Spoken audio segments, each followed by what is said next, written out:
혼자 남겨진 넓은 저택에서 저는 평소보다 더 꼼꼼히 청소를 시작했습니다. 하지만 자꾸만 시선이 주방으로 향했어요. 주인이 없는 지금, 왜인지 그 주방이 평소보다 더 간절하게 저를 부르는 것 같았습니다.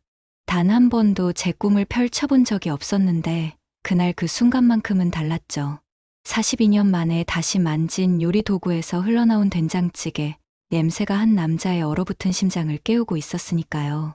그런데 잠깐, 이 영상이 마음에 드셨다면 구독과 좋아요 부탁드립니다. 제 이름은 강지영이고요. 올해 42살입니다. 벌써 15년째 강남 한복판에 있는 박준호 회장님 댁에서 가정부로 일하고 있어요. 매일 새벽 5시면 자동으로 눈이 떠지는데 이미 몸에 밴 습관이라서 알람이 울리기도 전에 일어나게 됩니다.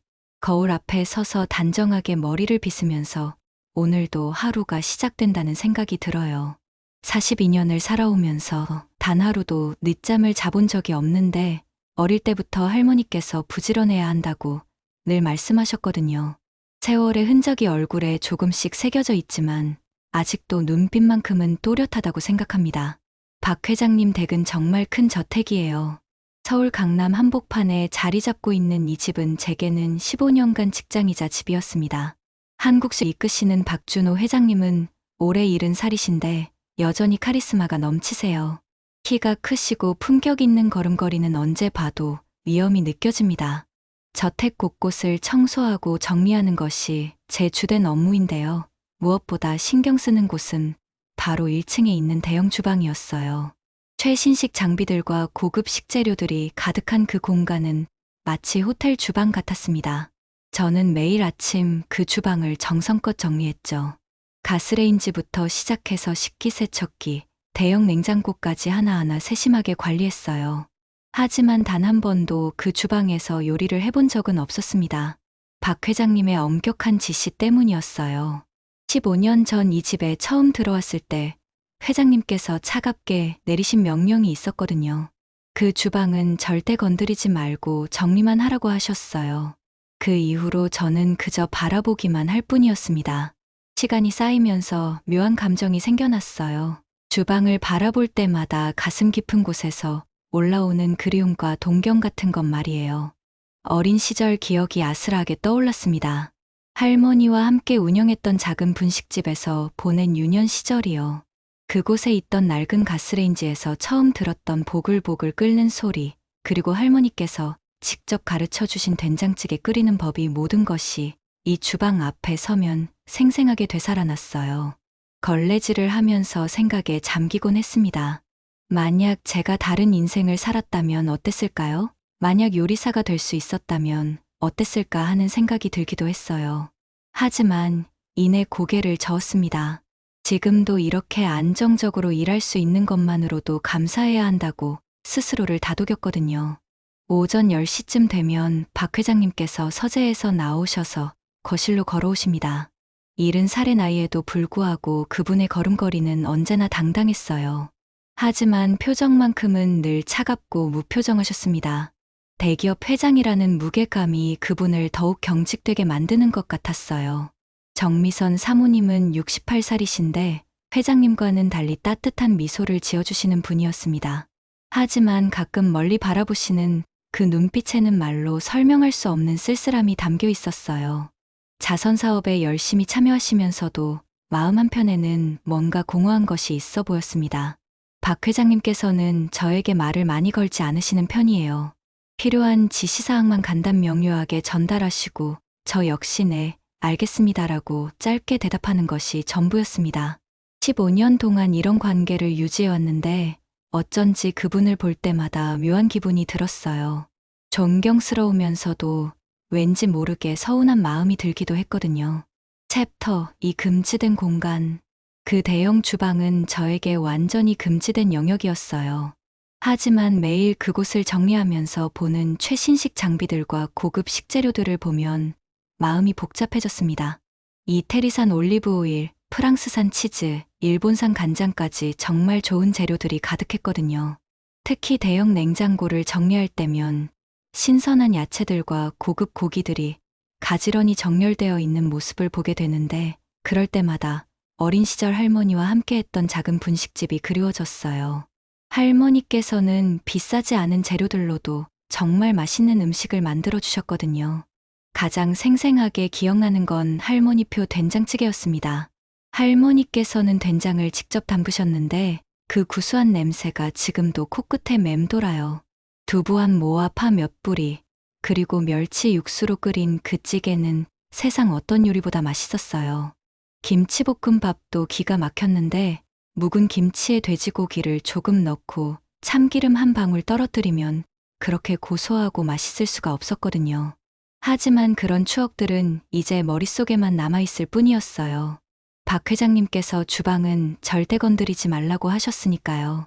처음에는 왜 그런 지시를 내리셨는지 궁금했지만 시간이 지나면서 그냥 그런가 보다 하고 체념하게 되었습니다. 가끔 요리사분이 오셔서 특별한 손님 접대용 요리를 만드실 때가 있었어요.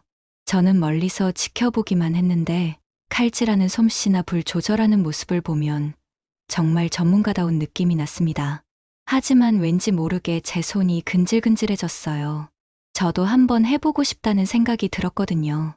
주방 정리를 마치고 나면 늘 아쉬운 마음이 들었습니다. 이렇게 좋은 시설과 재료들이 있는데 왜 저는 한 번도 써볼 수 없을까 하는 생각이 들었어요.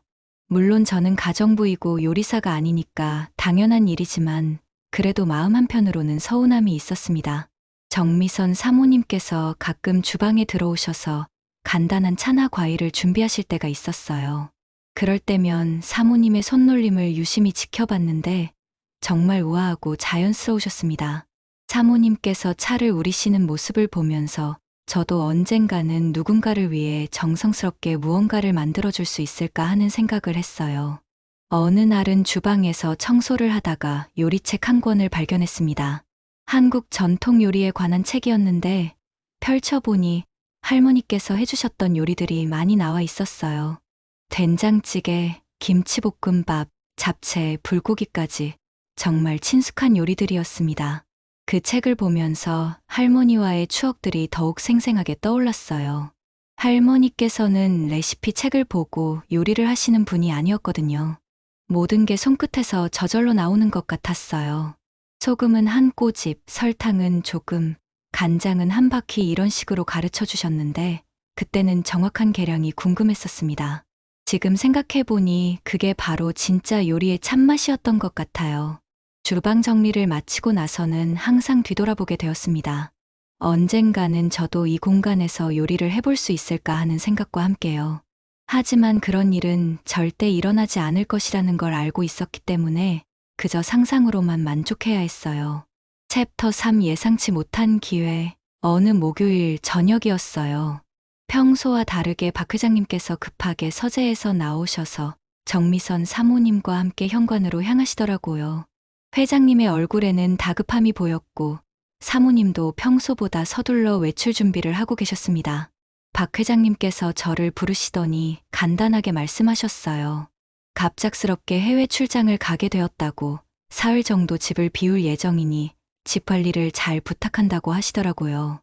저는 평소처럼 네, 회장님 안심하고 다녀오세요라고 인사를 드렸습니다. 자동차 소리와 함께 두 분이 떠나시고 나니 저택은 고요해졌어요. 혼자 남겨진 넓은 저택에서 저는 평소보다 더 꼼꼼히 청소를 시작했습니다. 이럴 때일수록 더 신경 써서 집안을 관리해야 한다고 생각했거든요. 거실부터 시작해서 복도, 계단까지 하나하나 정성스럽게 닦아나갔어요. 저녁 무렵이 되어서 주방 정리를 하러 갔는데 그때 이상한 냄새를 맡게 되었습니다. 뭔가 가스 냄새 같은 게 희미하게 나는 것 같았어요. 처음에는 제가 잘못 느낀 건가 싶어서 코를 킁킁거려 봤는데 분명히 가스 냄새가 났습니다. 깜짝 놀라서 급하게 주방으로 들어갔어요. 평소에는 절대 들어가지 않는 공간이었지만 안전 문제니까 어쩔 수 없었거든요. 가스레인지 쪽을 살펴보니 역시나 밸브가 살짝 열려 있었습니다. 아마 낮에 요리사분이 오셔서 작업하시다가 제대로 잠그지 않으신 것 같았어요. 서둘러 밸브를 잠그고 환기를 시켰습니다. 정말 다행히 큰 사고로 이어지지 않았어요.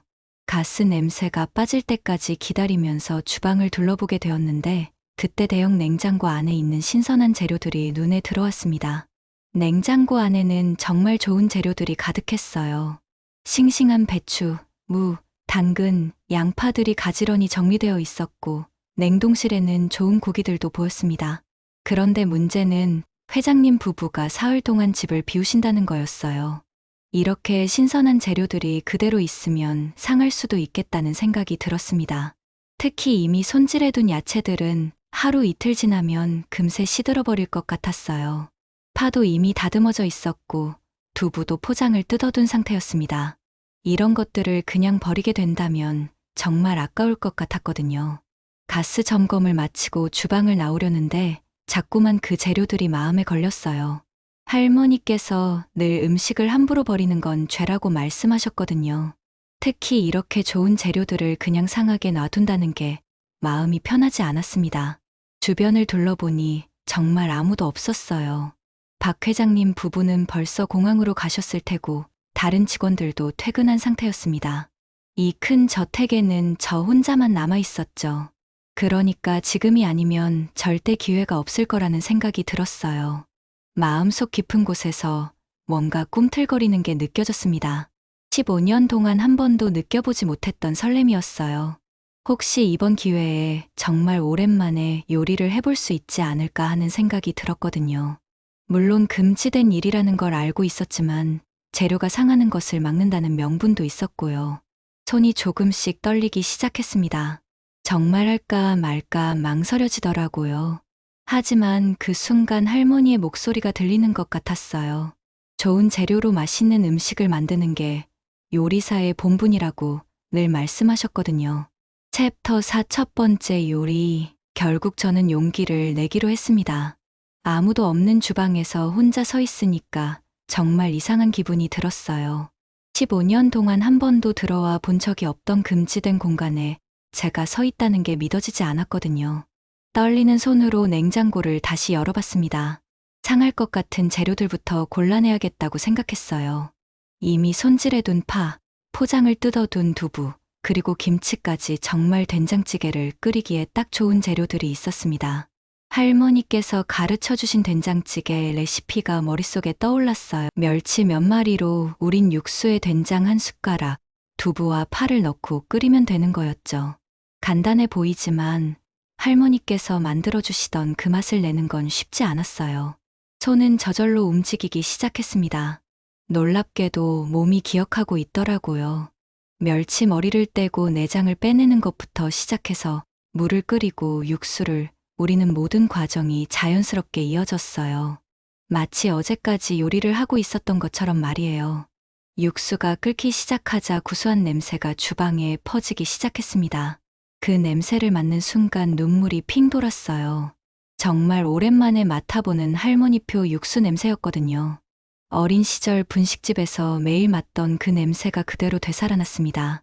된장을 풀 때는 특히 조심했어요. 할머니께서 된장은 절대 덩어리가 생기면 안 된다고 하셨거든요. 체에 된장을 올리고 국자로 눌러가면서 천천히 풀어나갔습니다. 그러자 진한 갈색의 국물이 만들어졌어요. 두부는 적당한 크기로 썰어서 넣었고 파는 송송 썰어서 마지막에 올렸습니다.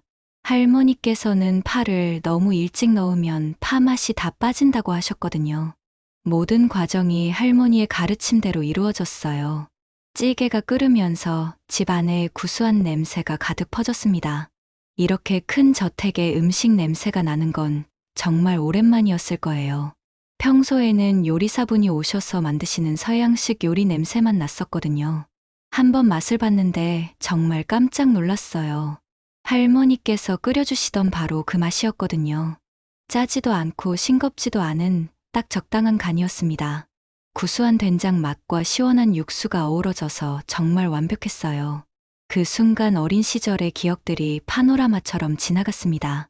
할머니와 함께 분식집에서 보낸 시간들, 몰래 주방에서 요리를 배우던 시절, 그리고 할머니께서 제 요리를 맛보시면서 정말 맛있다고 칭찬해 주시던 모습까지 모든 게 생생하게 떠올랐어요. 눈물이 볼을 타고 흘러내렸지만 요리를 멈추지는 않았습니다. 이런 기회가 다시 언제 올지 모르겠다는 생각이 들었거든요. 15년 만에 다시 느끼는 요리의 즐거움이었어요. 밥도 따로 지었습니다. 할머니께서 된장찌개는 갓 지은 따뜻한 밥과 함께 먹어야 제맛이라고 하셨거든요.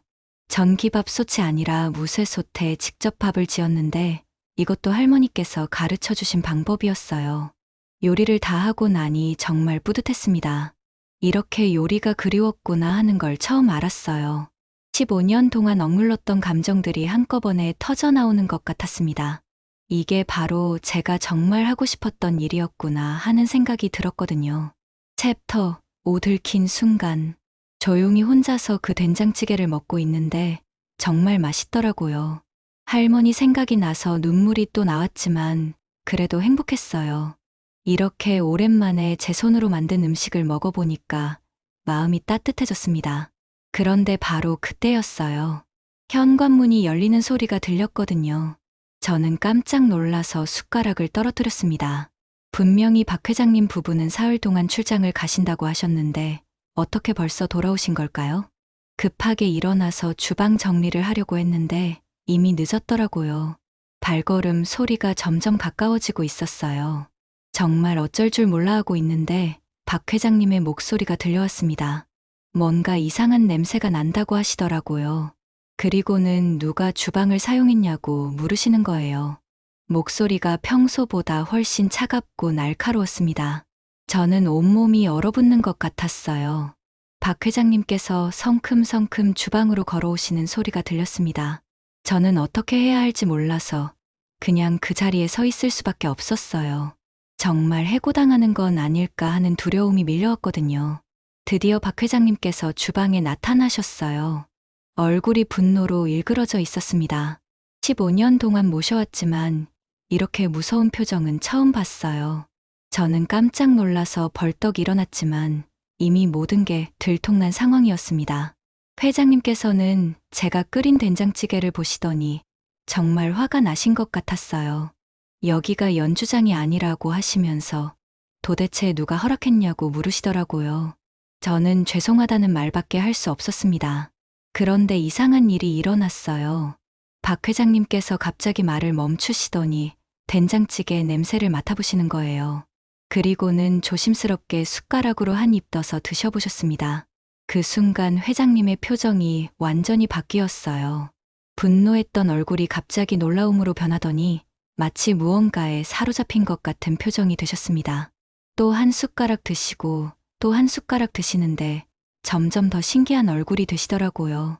저는 정말 무서웠어요. 회장님께서 왜 그런 표정을 짓고 계시는지 전혀 이해할 수 없었거든요. 혹시 너무 맛없어서 더 화가 나신 건 아닐까 하는 생각도 들었습니다. 회장님께서는 한참 동안 된장찌개만 드시더니 갑자기 저를 똑바로 쳐다보셨어요. 그런데 그 눈빛이 예전과는 완전히 달랐습니다. 화가 나신 것 같지는 않고 뭔가 깊이 생각하시는 것 같은 표정이었어요. 정말 죄송합니다. 회장님이라고 계속 사과를 드렸는데 회장님께서는 대답 대신 계속 저를 바라보고만 계셨습니다. 그 시선이 너무 강렬해서 저는 고개를 들 수가 없었어요. 출장이 갑자기 취소되어서 돌아왔다고 하시더라고요. 항공편에 문제가 생겨서 예상보다 일찍 집에 오시게 된 거였습니다. 정말 하필이면 왜 그때 돌아오셨을까 싶었어요. 저는 온몸을 떨면서 깊숙이 고개를 숙였습니다. 15년 동안 한 번도 어기지 않았던 규칙을 어긴 것에 대한 죄책감과 두려움이 몰려왔어요. 목소리도 제대로 나오지 않을 정도로 긴장되었습니다. 회장님께서 가신 줄 알고 잠깐만이라도 생각했다고 말씀드리려 했는데 말이 끝나기도 전에 눈물이 쏟아져 나왔습니다. 평생을 참고 살아온 그 모든 감정이 한꺼번에 터져 나오는 것 같았어요. 그런데 정말 이상했습니다. 박 회장님께서는 예상했던 것처럼 계속 화를 내지 않으셨어요. 오히려 저를 멍하니 바라보고만 계셨죠. 그 시선 속에는 분노보다는 당황스러움과 묘한 감정이 섞여 있었습니다. 챕터 6 의외의 반응. 한참을 그렇게 서 있는데 박 회장님께서 갑자기 조심스럽게 입을 여셨어요. 당신이 방금 끓인 그 요리가 뭐냐고 물어보시더라고요. 목소리가 평소보다 훨씬 작아져 있었습니다. 마치 무언가를 확인하려는 듯한 조심스러운 어조였어요. 저는 떨리는 목소리로 된장찌개라고 대답했습니다. 할머니께서 가르쳐 주신 방법대로 끓인 거라고 말씀드렸어요. 그런데 회장님께서는 그 대답을 듣고도 계속 저를 바라보고만 계셨습니다. 그 요리법을 어디서 배웠느냐고 다시 물어보시더라고요. 저는 더욱 떨리는 목소리로 어릴 적에 할머니께서 가르쳐 주셨다고 말씀드렸습니다. 작은 분식집을 함께 운영하면서 배운 거라고 설명했어요. 박 회장님께서는 제 얼굴을 자세히 들여다보시더니 갑자기 제 손목을 보셨어요. 오른쪽 손목에 있는 어릴 적 화상 흉터 말이에요. 그 흉터를 유심히 보시는 회장님의 표정이 점점 더 이상해지더라고요. 마치 유령이라도 본 것처럼 당황한 표정이 되셨습니다. 그러더니 잠깐만이라고 중얼거리시면서 갑자기 서둘러 2층으로 올라가셨어요. 저는 그 자리에 선 채로 어찌할 바를 몰랐습니다. 해고당하는 건 아닐까, 경찰에 신고라도 당하는 건 아닐까 하는 온갖 불안한 생각들이 머릿속을 스쳤어요. 하지만 회장님의 반응이 예상했던 것과는 너무 달라서 더욱 당황스러웠습니다. 한참 후에 박 회장님께서 다시 내려오셨는데 손에 뭔가를 들고 계셨어요. 낡은 사진 같은 것이었는데 그걸 저와 번갈아가며 바라보시더라고요. 얼굴 표정이 정말 복잡해 보였습니다. 회장님께서 저에게 다시 질문을 하기 시작하셨어요. 언제부터 요리를 배웠는지, 할머니는 어떤 분이셨는지, 어디서 살았었는지까지 정말 자세하게 물어보시더라고요. 저는 솔직하게 대답할 수밖에 없었습니다. 어릴 때부터 할머니와 함께 살았다고, 마포구에 있던 작은 분식집에서 자랐다고 말씀드렸어요. 할머니께서는 정말 요리를 잘하시는 분이셨다고도 했습니다. 그런데 회장님께서 그 이야기를 들으시면서 점점 더 이상한 표정이 되시더라고요. 마치 무언가를 간절히 확인하고 싶어 하시는 것 같았어요. 특히 제 손목 흉터를 계속 바라보시는 게 신경 쓰였습니다. 혹시 그 분식집 이름이 뭐였는지 기억하느냐고 물어보셨어요. 저는 행복분식이었다고 대답했습니다. 할머니께서 행복한 음식을 만들어주고 싶다고 해서 지으신 이름이라고 설명드렸어요. 그 말을 들으신 순간 박 회장님의 얼굴이 완전히 하얗게 변하셨습니다. 마치 큰 충격을 받으신 것 같았어요. 그러더니 벽에 기대서서 깊은 숨을 몰아쉬시더라고요. 저는 더욱 불안해졌습니다. 왜 회장님께서 그렇게 반응하시는지 전혀 이해할 수 없었거든요. 혹시 제가 뭔가 잘못된 말을 한 건 아닐까 하는 생각이 들었어요. 회장님께서는 한참 동안 말씀을 안 하시더니 갑자기 저를 바라보시면서 정말 이상한 질문을 하셨어요. 혹시 본명이 뭐냐고, 그리고 몇 살 때부터 할머니와 살게 되었느냐고 물어보시는 거예요. 저는 왜 갑자기 그런 개인적인 질문을 하시는지 궁금했지만 솔직하게 대답드렸습니다. 기억이 정확하지는 않지만 아주 어릴 때부터 할머니와 함께 살았다고, 다른 기억은 별로 없다고 말씀드렸어요. 그날 밤 회장님께서는 서재에서 뭔가를 열심히 찾아보고 계시는 것 같았어요. 불빛이 새벽까지 켜져 있더라고요. 저는 잠을 제대로 이룰 수가 없었습니다. 도대체 무슨 일이 일어나고 있는 건지 전혀 알 수 없었거든요. 챕터 7 새로운 시선. 그 다음 날부터 박 회장님의 행동이 확연히 달라졌어요. 평소라면 저와 마주쳐도 간단한 인사만 나누고 지나가셨는데 이번에는 유독 저를 유심히 관찰하시기 시작하더라고요. 제가 청소하는 모습, 차를 준비하는 모습, 심지어 걸어가는 뒷모습까지도 지켜보시는 게 느껴졌습니다. 어느 날 오후에는 박성민 전무님께서 저택에 오셨어요. 회장님의 조카분이신데 현재 한국의 대표이사를 맡고 계신 분이에요. 평소에는 저에게 별로 관심을 보이지 않으셨는데 그날은 뭔가 달랐습니다. 박 전무님께서 회장님과 서재에서 이야기를 나누시다가 갑자기 저를 부르시더라고요. 차를 한 잔 준비해달라고 하시면서 평소보다 훨씬 부드러운 어조로 말씀하시는 거예요. 저는 정성스럽게 차를 우려서 가져다 드렸습니다. 그런데 박 전무님께서 차를 받으시면서 저에게 물어보시더라고요. 혹시 요리도 하시냐고, 어제 이상한 냄새가 났었는데 정말 좋은 냄새였다고 하시는 거예요. 저는 깜짝 놀라서 어떻게 대답해야 할지 몰랐습니다. 회장님께서 옆에서 가만히 저를 바라보고 계셨어요. 그 시선이 평소와는 완전히 달랐습니다. 차갑고 무관심했던 예전과는 달리 뭔가 간절하고 애타는 것 같은 눈빛이었어요. 며칠 후에는 김소희라는 새로운 요리사분이 오셨어요. 35살 정도 되어 보이는 활발한 분이었는데 저에게 먼저 인사를 건네주시더라고요. 평소 요리사분들은 저와 별로 대화를 나누지 않으셨는데 김소희 씨는 달랐어요. 김소희 씨께서 주방에서 작업하시는 걸 멀리서 지켜보고 있는데 갑자기 저를 부르시더라고요. 혹시 요리에 관심이 있으시냐고 손놀림을 보니까 요리를 해보신 것 같다고 하시는 거예요. 저는 당황해서 그냥 어릴 때 조금 배운 게 있다고 대답했습니다.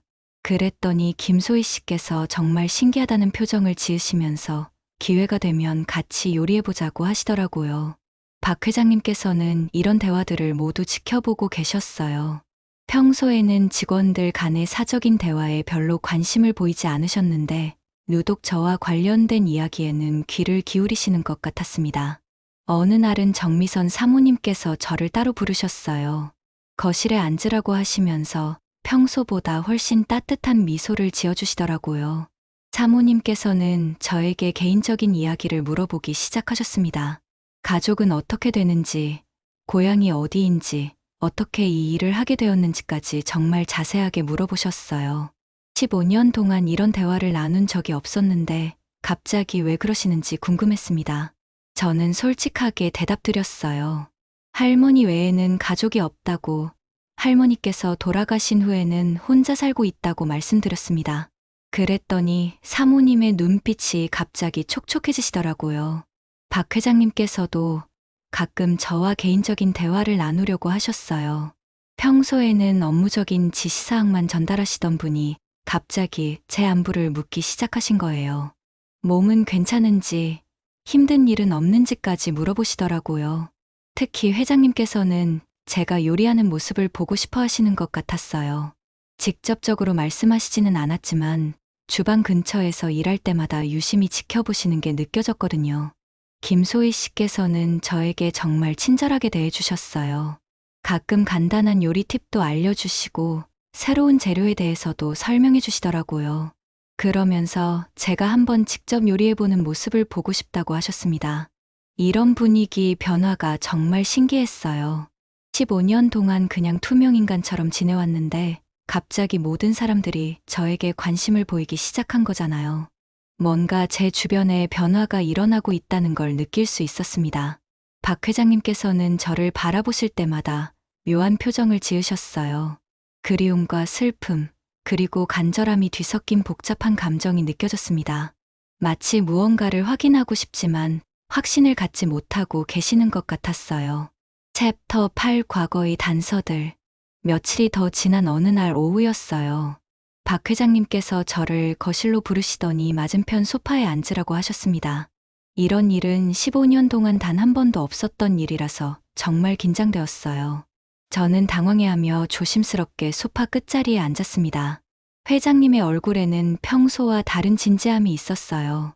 뭔가 중요한 이야기를 하실 것 같은 분위기였습니다. 잠시 침묵이 흐른 후에 회장님께서 천천히 입을 여셨어요. 혹시 마포구에 있던 그 분식집에 대해서 더 자세히 기억나는 게 있느냐고 물어보시더라고요. 언제부터 할머니와 함께 살게 되었는지, 그 전의 기억은 없는지 정말 구체적으로 질문하셨습니다. 저는 솔직하게 대답드렸어요. 정확한 기억은 없지만 아주 어릴 때부터 할머니와 함께 살았다고, 그 전의 기억은 거의 없다고 말씀드렸습니다. 다만 가끔 꿈에서 누군가가 저를 안아주던 따뜻한 기억이 아스라하게 떠오를 때가 있다고 했어요. 그러자 박 회장님의 표정이 더욱 진지해지셨습니다. 그 분식집이 언제쯤 문을 닫게 되었는지도 물어보시더라고요. 저는 할머니께서 돌아가시면서 자연스럽게 문을 닫게 되었다고 대답했습니다. 회장님께서 갑자기 정말 이상한 질문을 하셨어요. 혹시 38년 전에 일어난 화재 사건에 대해서 아는 게 있느냐고 물어보시는 거예요. 저는 깜짝 놀랐습니다. 왜 갑자기 그런 오래된 일을 물어보시는 걸까요? 그 질문을 듣는 순간 뭔가 머릿속에서 번개가 치는 것 같은 느낌이 들었어요. 할머니께서 가끔 옛날 이야기를 해주실 때 화재 이야기를 하셨던 기억이 어렴풋이 떠올랐거든요. 저는 떨리는 목소리로 할머니께서 가끔 옛날에 큰 화재가 있었다고 말씀하셨던 기억이 난다고 대답했습니다. 그때 많은 사람들이 다쳤고 할머니께서도 정말 무서웠다고 하셨다고 말씀드렸어요. 박 회장님께서는 그 대답을 들으시고 더욱 자세히 물어보기 시작하셨어요. 할머니께서 그 화재와 관련해서 다른 이야기는 안 하셨는지, 혹시 그때 구조한 아이 이야기 같은 건 없었는지 물어보시더라고요. 그 말을 듣는 순간 정말 오래된 기억 하나가 떠올랐어요. 할머니께서 술에 취하셨을 때 가끔 중얼거리시던 말씀이 있었거든요.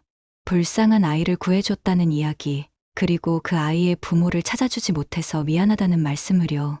저는 그 기억을 회장님께 말씀드렸습니다. 할머니께서 가끔 그런 이야기를 하셨다고, 하지만 제가 어려서 정확히 이해하지 못했다고 설명했어요. 회장님의 얼굴이 점점 더 심각해지셨습니다. 그러더니 갑자기 정말 충격적인 질문을 하셨어요. 혹시 어릴 때 다른 이름으로 불린 적이 있느냐고, 지금 이름 말고 다른 이름이 있었는지 물어보시는 거예요. 저는 너무 놀라서 잠시 말을 잇지 못했습니다. 그런데 정말 그런 기억이 있었거든요. 할머니께서 가끔 저를 지민이라고 부르셨던 기억이 떠올랐어요. 강지영이라는 이름은 나중에 할머니께서 호적에 올려주실 때 새로 지어주신 이름이었습니다. 네, 맞습니다라고 대답하자 박 회장님께서 완전히 얼어붙으신 것 같았어요. 어릴 때 할머니께서 지민이라고 부르셨다고 말씀드리니까 마치 벼락이라도 맞으신 것처럼 충격적인 표정이 되셨습니다. 회장님께서는 떨리는 목소리로 물어보셨어요. 그 이름이 박지민이었느냐고, 성까지 기억하느냐고 하시더라고요. 저는 정확히 기억나지는 않지만 할머니께서 그렇게 부르셨던 것 같다고 대답했습니다. 그러자 회장님께서 갑자기 일어나시더니 또다시 2층으로 올라가셨어요. 이번에는 정말 급하게 뛰어 올라가시는 것 같았습니다. 저는 그 자리에 앉아서 도대체 무슨 일이 벌어지고 있는 건지 전혀 알 수 없었어요. 정미선 사모님께서도 이 대화를 들으셨는지 거실로 내려오셨는데 얼굴이 완전히 하얗게 변해 계셨어요. 사모님께서 제 손을 잡으시면서 괜찮다고, 놀라지 말라고 하시는데 목소리가 떨리고 계셨습니다. 한참 후에 박 회장님께서 다시 내려오실 때는 손에 낡은 상자를 들고 계셨어요. 그 상자를 조심스럽게 열어보시더니 안에서 오래된 서류들과 사진들을 꺼내셨습니다. 그리고는 그것들을 저와 번갈아가며 바라보시는 거예요. 서류 중에는 38년 전에 화재 사건에 관한 신문 기사도 있었어요. 그리고 실종된 아이를 찾는다는 전단지도 보였습니다. 사진 속에는 어린 여자아이가 웃고 있는 모습이 있었는데 그 아이의 얼굴이 묘하게 익숙한 느낌이 들었어요. 박 회장님께서는 이 모든 자료들을 보여주시면서 정말 떨리는 목소리로 말씀하기 시작하셨습니다. 38년 전 화재 사건과 그때 잃어버린 딸 이야기를 하시는 거예요. 챕터 9 충격적인 발견. 박 회장님께서 그 서류들을 보여주시면서 정말 떨리는 목소리로 이야기를 시작하셨어요. 38년 전에 마포구에서 큰 화재가 있었다고, 그때 많은 사람들이 다쳤고 자신의 5살 된 딸이 실종되었다고 말씀하시더라고요. 그 딸의 이름이 박지민이었다고 하셨습니다. 화재 당시 혼란 속에서 아이를 잃어버렸는데 아무리 찾아도 찾을 수 없었다고 하시더라고요. 경찰서에도 신고하고 방송에도 나가고 온갖 방법을 다 써봤지만 소용없었다고 말씀하셨어요. 저는 그 이야기를 들으면서 온몸이 떨리기 시작했습니다. 설마 그 아이가 저일 수는 없겠죠? 하지만 이름도 똑같고 시기도 맞아떨어지고 할머니께서 화재 얘기를 하셨던 것까지 생각하니까 머릿속이 복잡해졌어요. 박 회장님께서는 계속해서 설명하셨어요. 그 당시에 자신은 작은 식품을 운영하고 있었는데 딸을 잃은 충격으로 사업에도 전념할 수 없었다고 하시더라고요. 하지만 딸을 찾기 위해서라도 더 큰 힘을 가져야 한다고 생각해서 필사적으로 사업을 키웠다고 말씀하셨습니다. 정미선 사모님께서도 옆에서 눈물을 흘리시면서 그때 이야기를 해주셨어요. 결혼한 지 얼마 안 된 상황에서 딸을 잃게 되었는데 그 충격이 너무 커서 다른 아이를 가질 생각도 할 수 없었다고 하시더라고요. 회장님께서 제 손목에 있는 화상 흉터를 다시 보시더니 놀라신 표정을 지으셨어요. 자신의 딸도 똑같은 자리에 똑같은 화상 흉터가 있었다고 하시는 거예요. 화재 현장에서 뜨거운 철근에 대인 상처였다고 말씀하셨습니다. 저는 점점 더 혼란스러워졌어요. 이 모든 게 우연의 일치일 수는 없을 것 같았거든요. 이름도 같고 흉터도 같고 시기도 맞아떨어지고 할머니께서 구조했다는 이야기까지 모든 게 일치하고 있었습니다. 박 회장님께서는 사립탐정을 통해서 정확한 조사를 해보고 싶다고 하셨어요. DNA 검사까지 해서 확실하게 확인해보자고 말씀하시더라고요. 만약 정말로 제가 그분의 딸이라면 기적 같은 일이라고 하셨습니다. 저는 그 제안을 듣고 정말 복잡한 마음이 들었어요. 한편으로는 정말 그럴 수 있을까 하는 기대감이 있었지만 다른 한편으로는 만약 아니라면 어떻게 할까 하는 두려움도 있었거든요. 며칠 후 박 회장님께서는 믿을 만한 병원을 찾아서 DNA 검사를 준비하셨어요. 제 머리카락과 회장님의 머리카락을 채취해서 검사를 의뢰하셨습니다. 결과가 나오는데 일주일 정도 걸린다고 하더라고요. 그 일주일 동안 저는 잠을 제대로 이룰 수가 없었어요. 정말로 박 회장님의 딸일 수 있다는 생각과 그냥 우연의 일치일 수도 있다는 생각이 계속 머릿속을 맴돌았거든요. 박 회장님께서도 마찬가지셨던 것 같아요. 평소보다 훨씬 예민해 보이셨고 저를 바라보시는 시선에는 간절함과 불안함이 동시에 담겨 있었습니다. 정미선 사모님께서도 저에게 더욱 따뜻하게 대해주시면서 괜찮다고 위로해 주셨어요. 김소희 씨도 이 상황을 알게 되셨는데 정말 놀라워하시면서 저를 응원해 주셨어요. 만약 정말 회장님의 딸이라면 정말 기적 같은 일이라고 하시더라고요. 박성민 전무님께서도 이 소식을 들으시고 깜짝 놀라셨어요. 만약 정말 그렇다면 자신에게는 사촌 여동생이 생기는 거라고 하시면서 결과가 어떻게 나오든 저를 가족처럼 여기겠다고 말씀해 주셨습니다. 검사 결과를 기다리는 동안 저는 할머니에 대한 기억을 더 자세히 떠올려 보려고 노력했어요. 할머니께서 가끔 하셨던 말씀들, 그리고 제게 보여주셨던 특별한 관심과 사랑이 혹시 단순한 할머니와 손녀 관계를 넘어서는 것이었을까 하는 생각이 들었거든요. 드디어 일주일이 지나고 검사 결과가 나올 날이 다가왔습니다. 박 회장님께서 병원에 전화를 걸어서 결과를 확인하러 오라는 연락을 받으셨어요. 저는 그 순간이 제 인생에서 가장 긴장되는 순간이었습니다. 병원으로 가는 차 안에서 저는 박 회장님과 정미선 사모님의 얼굴을 보았어요. 두 분 모두 정말 떨리시는 것 같았습니다. 38년 동안 기다려온 답을 드디어 알게 될 순간이었으니까요. 챕터 10 진실의 고백. 병원에서 의사 선생님께서 봉투에서 서류를 꺼내시는 모습을 보며 저는 심장이 터질 것 같았어요. 박 회장님과 정미선 사모님도 마찬가지로 긴장하고 계셨습니다. 이 순간이 저희 모두의 인생을 완전히 바꿀 수도 있다는 생각이 들었거든요. 친자 확률 90.99%입니다라고 의사 선생님께서 말씀하시는 순간 저는 의자에 주저앉을 뻔했어요. 거의 확실한 친자 관계로 판단된다고 하시더라고요.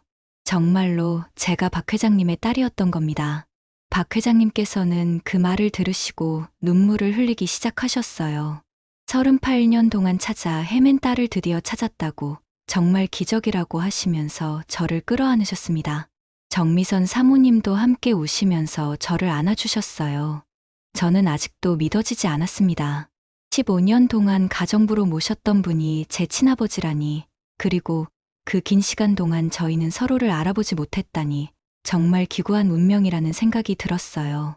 집으로 돌아오는 길에 박 회장님께서 모든 이야기를 자세히 해주셨어요. 할머니와 아버지의 관계에 대해서도 말씀해 주시더라고요. 할머니는 38년 전 당시 박 회장님 집에서 요리사로 일하고 계셨던 분이라고 하셨습니다. 그때는 지금처럼 큰 기업이 아니라 작은 식품회사였는데 할머니께서 집 식사를 담당하셨다고 해요. 화재가 났을 때 할머니께서 저를 구해주셨는데 당시 상황이 너무 혼란스러워서 서로 연락이 끊어졌다고 하시더라고요.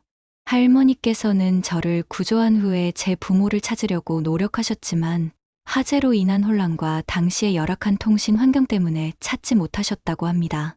그래서 할 수 없이 저를 키우게 되신 거였어요.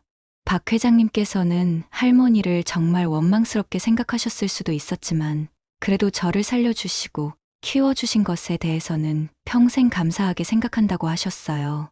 만약 할머니가 아니었다면 저는 그 화재에서 살아남지 못했을지도 모르거든요. 할머니께서 저에게 요리를 가르쳐 주신 것도 우연이 아니었던 것 같아요. 아마 제 아버지가 식품을 운영하신다는 걸 아셨기 때문에 언젠가는 도움이 될 거라고 생각하셨을 수도 있습니다. 그리고 할머니께서 가끔 술에 취해서 하셨던 말씀들도 이제 이해가 되었어요. 불쌍한 아이를 구해줬다는 것, 부모를 찾아주지 못해서 미안하다는 것 모두 저에 대한 이야기였던 거예요. 박 회장님께서는 할머니께서 돌아가신 후에 저를 어떻게 찾으실 생각이었는지 물어보셨어요.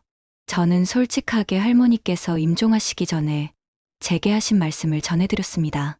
할머니께서는 마지막에 제게 이렇게 말씀하셨어요. 지민아, 내 진짜 가족이 어딘가에 있을 거야. 언젠가는 만나게 될 거라고 믿는다고 하시면서 그때까지 착하게 살라고 당부하셨다고 말씀드렸어요. 그 이야기를 들으신 박 회장님께서는 더욱 눈물을 흘리셨습니다. 할머니께서 끝까지 저와 가족의 재회를 바라셨다는 걸 알 수 있었거든요. 정말 고마운 분이셨다고 하시더라고요. 정미선 사모님께서도 할머니에 대한 이야기를 들으시면서 정말 감사하다고 하셨어요.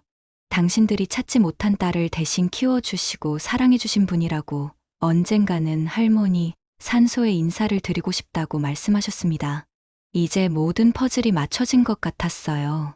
제가 왜 이 집에 와서 일하게 되었는지, 왜 요리에 그렇게 관심이 많았는지, 그리고 왜 박 회장님께서 저를 보시면서 묘한 표정을 지으셨는지 모든 게 설명되었습니다. 운명이란 정말 신기한 것 같아요. 38년 만에 다시 만난 아버지와 딸이 15년 동안 한 집에서 살면서도 서로를 알아보지 못했다니, 그리고 제가 끓인 된장찌개 한 그릇이 이 모든 진실을 밝혀내는 열쇠가 되었다니 말이에요. 박 회장님께서는 이제부터 저를 진짜 딸로 받아들이겠다고, 그동안 못해준 부정을 앞으로라도 제대로 해주시겠다고 약속해 주셨습니다. 저도 이제부터는 당당하게 아버지라고 부를 수 있게 되었어요. 챕터 11 가족의 재회. DNA 검사 결과를 확인한 후 며칠 동안은 모든 게 꿈만 같았어요. 아침에 일어나면 혹시 이 모든 일이 꿈이었나 싶을 정도로 믿어지지 않았거든요. 하지만 박 회장님과 정미선 사모님께서 저를 바라보시는 따뜻한 눈빛을 보면 이것이 현실이라는 걸 느낄 수 있었습니다. 가장 먼저 해야 할 일은 호적 정리였어요. 박 회장님께서 변호사분과 상의해서 제 호적을 원래대로 돌려놓는 절차를 시작하셨습니다. 강지영에서 박지민으로 다시 이름을 바꾸는 것도 포함해서 말이에요. 박성민 전무님께서는 정말 기뻐하시면서 이제 진짜 사촌 여동생이 생겼다고 하시더라고요. 그동안 외동으로 자라오셔서 형제자매가 그리웠는데 이렇게 가족이 늘어나서 정말 좋다고 말씀해 주셨어요. 김소희 씨도 이 소식을 듣고 정말 놀라면서도 축하해 주셨어요. 드라마에서나 볼 법한 일이 실제로 일어났다고, 정말 기적 같은 일이라고 하시더라고요. 앞으로도 요리를 함께 배워나가자고 격려해 주셨습니다. 정미선 사모님께서는 저를 데리고 쇼핑을 가자고 하셨어요. 그동안 가정부 옷만 입고 살았으니까 이제는 제대로 된 옷을 사주고 싶다고 하시더라고요. 처음에는 괜찮다고 사양했지만 사모님께서 워낙 간절하게 부탁하시니까 함께 나가게 되었어요. 백화점에 가서 옷을 고르는데 정말 어색했습니다. 15년 동안 검은색이나 회색 옷만 입고 살았거든요. 사모님께서는 밝은 색깔 옷들을 골라주시면서 이제는 마음껏 예쁘게 입고 다니라고 하시더라고요. 새 옷을 입고 거울을 보니까 정말 다른 사람 같았어요. 42살이지만 아직 젊어 보인다고 사모님께서 칭찬해 주셨습니다. 그동안 얼마나 움츠러들고 살았는지 새삼 깨닫게 되었어요. 박 회장님께서는 저택의 2층에 있는 방 하나를 제 방으로 꾸며주셨어요. 그동안 지하에 있는 작은 방에서 지냈었는데 이제는 넓고 밝은 방에서 생활할 수 있게 되었습니다.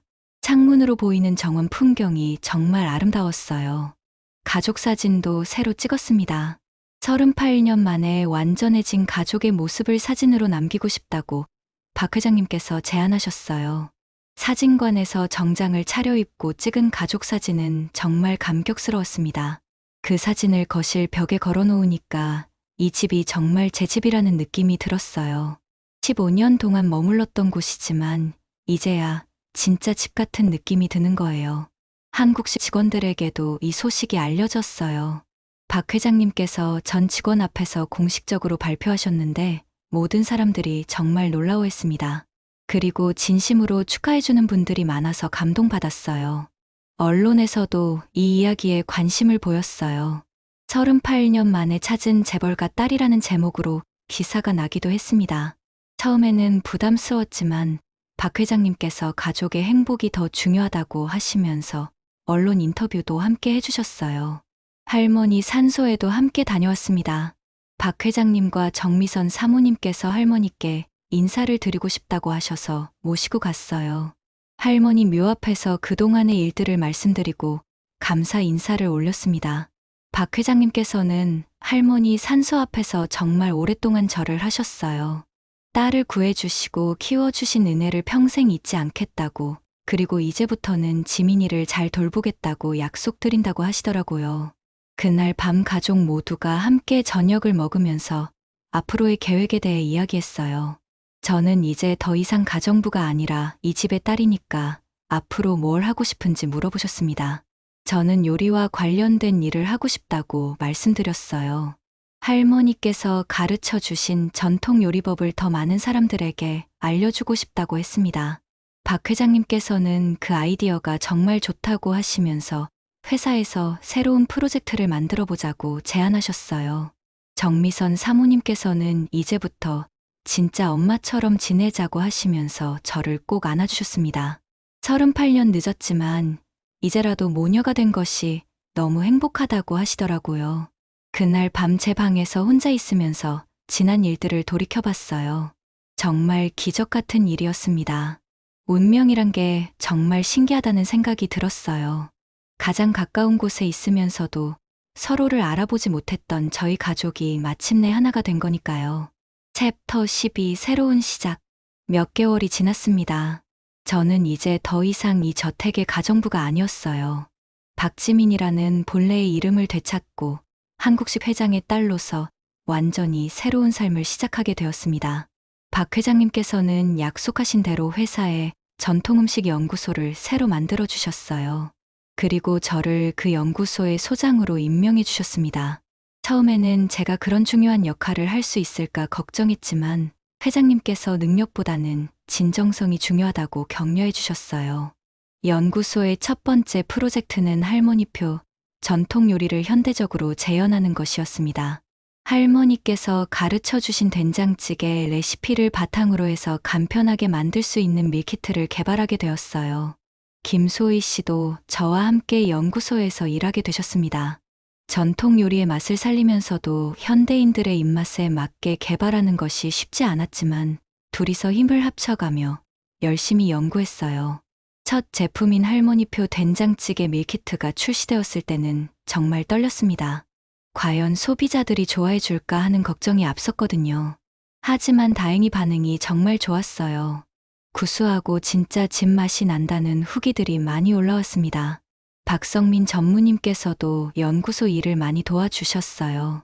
마케팅 전략을 세우는데 조언을 해주시고 유통업체들과의 협상도 함께 해주셨습니다.